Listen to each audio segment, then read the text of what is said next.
Jadi ini saling berkaitan.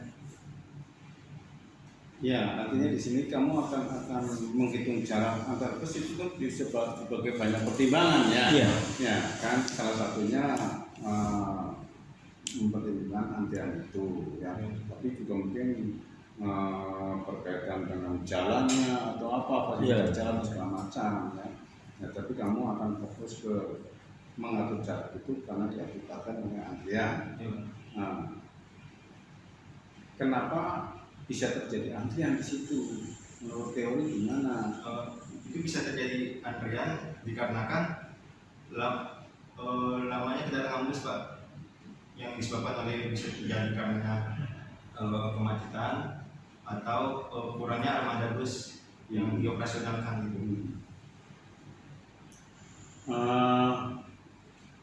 Ya, itu kenyataan saya pakai bahasa awam, tapi bahasa akademik kan nggak begitu. Tadi jadi antrian karena apa? Kamu kan tadi waktu saya nanya ke Ini kamu lihat nggak tuh yang temanmu tadi? Tadi kan sudah ada bocoran tuh ya. Kamu bisa terjadi antrian? Iya, kenapa kok antrian itu terjadi? Ini yang kamu pertimbangkan tuh antrian orangnya atau antrian busnya?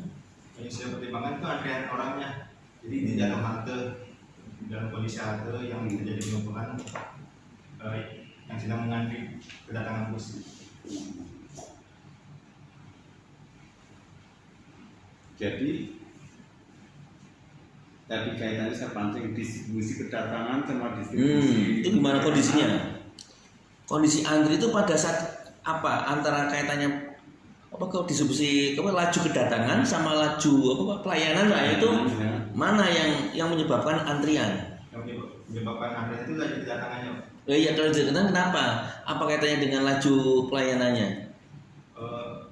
Karena kalau laju kedatangannya lambat, otomatis penumpang tidak dilayani.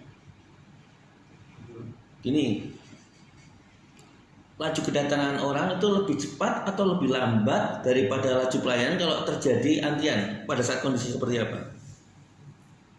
Lebih cepat laju kedatangan penumpang daripada laju kedatangan bis.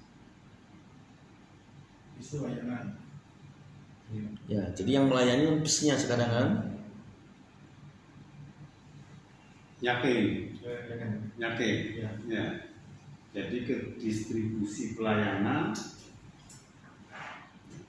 lebih kecil dari distribusi kedatangan. Iya. Ya. Iya Pak. Benar. Iya benar. Ya soalnya pelayanannya justru ini. Iya. Kedatangan Busnya itu. Kedatangan bus itu pelayanannya. Ya. Iya Pak. Kedatangannya si ini. Yang orangnya ya. Orangnya. Karena di situ ada dua sistem antrian mas, antrian orang sama antrian bus. Pada saat busnya antri, berarti penumpangnya kurang.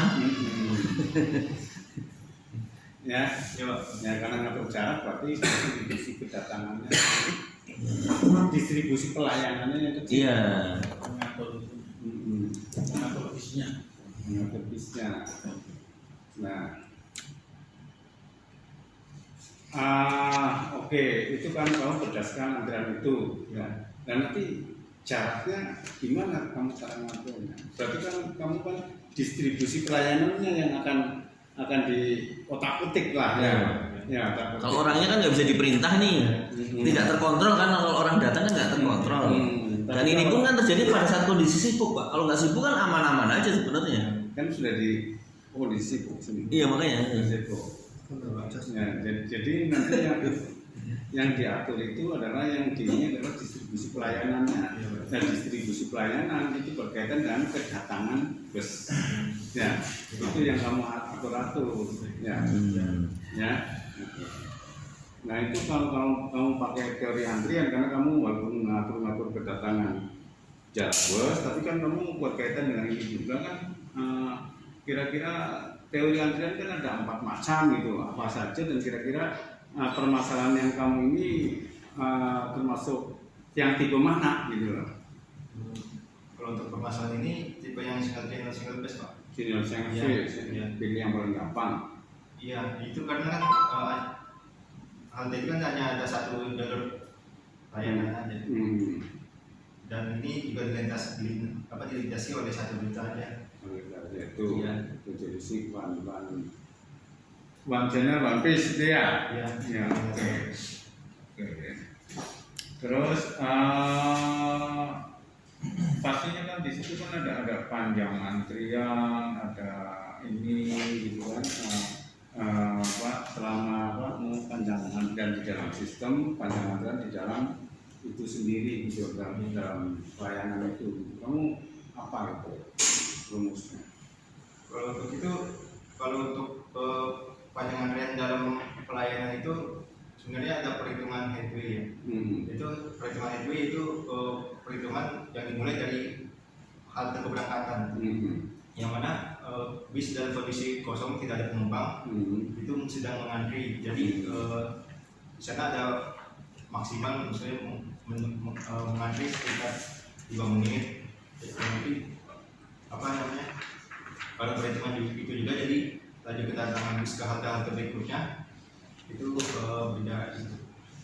Jadi dimulai dari awal perhitungan. Kamu jelaskan ke saya apa sih notasi LS, apa sih notasi LQ, dan apa itu gamma? Kamu terangkan ke saya. Ada halamannya nggak? Halaman berapa? Halaman 14. Nah, halaman 14 Mas, jelasin coba penguasaanmu terhadap rumus itu gimana? Apa itu definisi LS, apa itu LQ, apa itu gamma? LS itu merupakan lamanya sistem, itu lagi dia rata-rata bus. Lamanya sistem itu rata-rata kedatangan bus. Gimana ulangi lagi? Ya itu lamanya sistem untuk menghitung rata-rata kedatangan bus dalam sistem, Pak.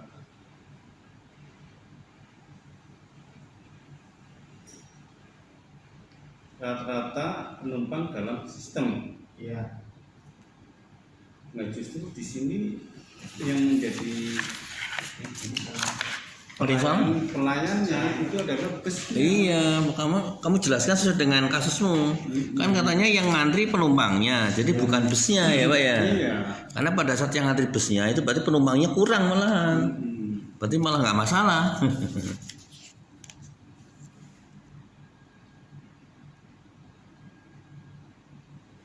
Ya, harus paham ini tuh karena ini kan kayak agak terbalik soalnya ya Pak. Iya, memang harus benar, memang ada 2 sistem antrian di situ soalnya Mas.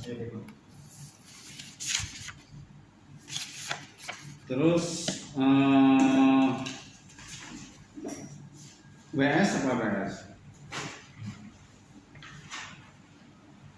WS itu waktu dalam sistem, Pak. WS apa? Waktu dalam sistem, waktu menunggu seorang penumpang dalam sistem. Terus ilustrasinya di lapangan gimana? Jadi cara penghitungannya ada setiap kedatangan bus itu saya menghitung dengan detik. Jadi saya menghitung penumpang menunggu dalam waktunya detik. Saya datang kedatangan bus pertama sekitar menunggu sekitar misalnya 200 detik, selanjutnya menunggu 500 detik. Nah nanti saya gabungkan gitu.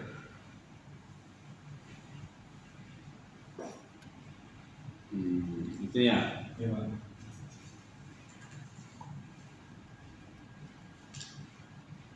Bedanya WS sama WQ apa? Bedanya kalau untuk WQ itu ini sebenarnya perhitungan untuk penumpang di dalam sistemnya, itu dalam isinya. Gimana? Bedanya waktu menunggu rata waktu dalam sistem, berapa waktu menunggu dalam antrian. Bedanya di mana? Pengertian kasarnya lah, ilustrasi secara kasarnya gimana?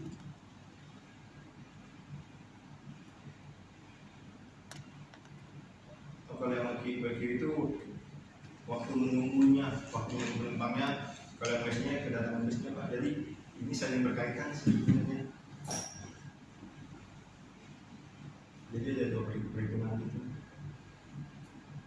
Ya, karena sistem itu kan terdiri dari antriannya juga, ya. Jadi di sini rata-rata antrian sendiri itu bagian juga sistem pelayanan, itu juga sistem gitu loh. Jadi waktu antri pada waktu dia nunggu dilayani di sini. Tapi kalau antrian begitu dia datang langsung dilayani, itu berapa lama itu bedanya. Ya, jadi saya datang ke sistem itu sampai dia naik busnya itu selesai berapa? Iya.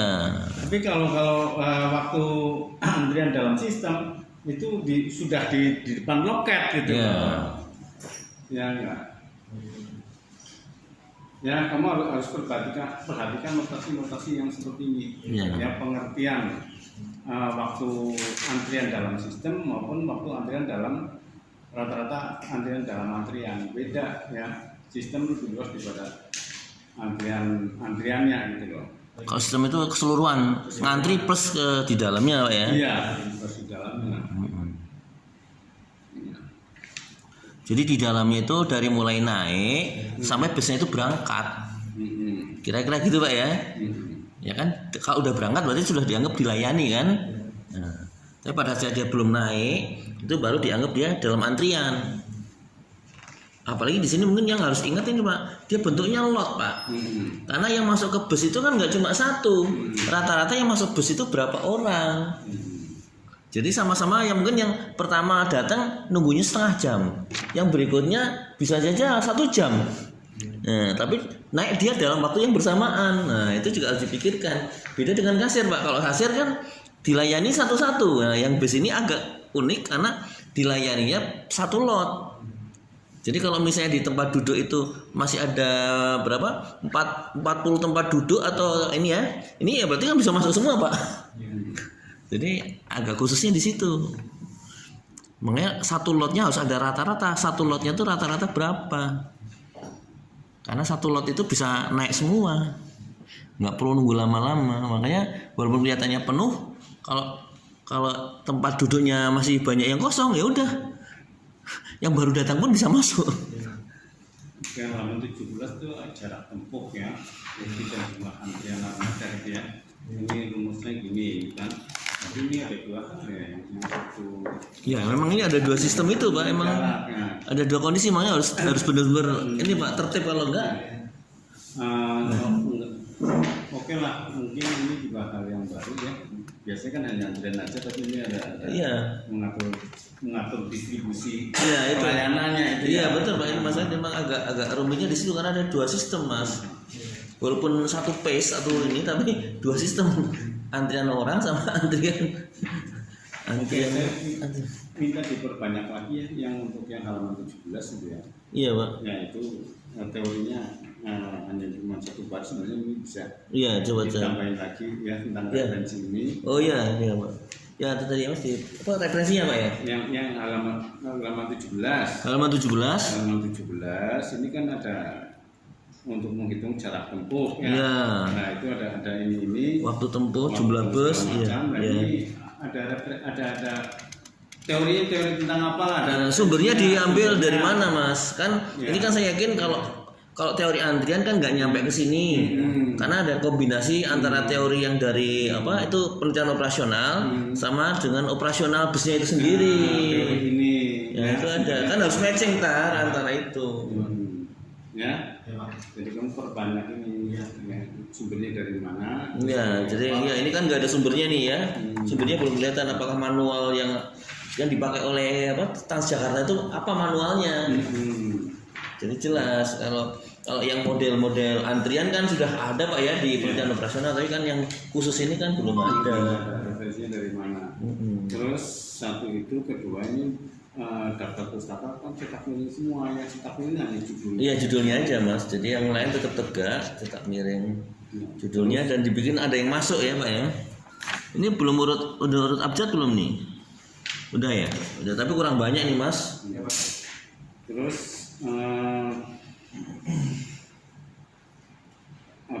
referensi skripsi atau penelitian terdahulu. Iya. Nah itu juga kamu harus baca ya. Baca full ya. Baca full, hayatin. Kalau bisa ya saya kepingin lihat juga yang contoh yang Justiti ini. Nah, coba kalau kamu print out itu loh mas. Kalau memang itu jurnal di print out bisa pak ya. Kalau jurnal kan nggak banyak, paling dikit. Tapi kalau skripsi kan satu kepok. Kalau emang itu. Pingin jalan ceritanya kayak apa? Iya, biar jangan sampai menyesatkan itu loh mas ya.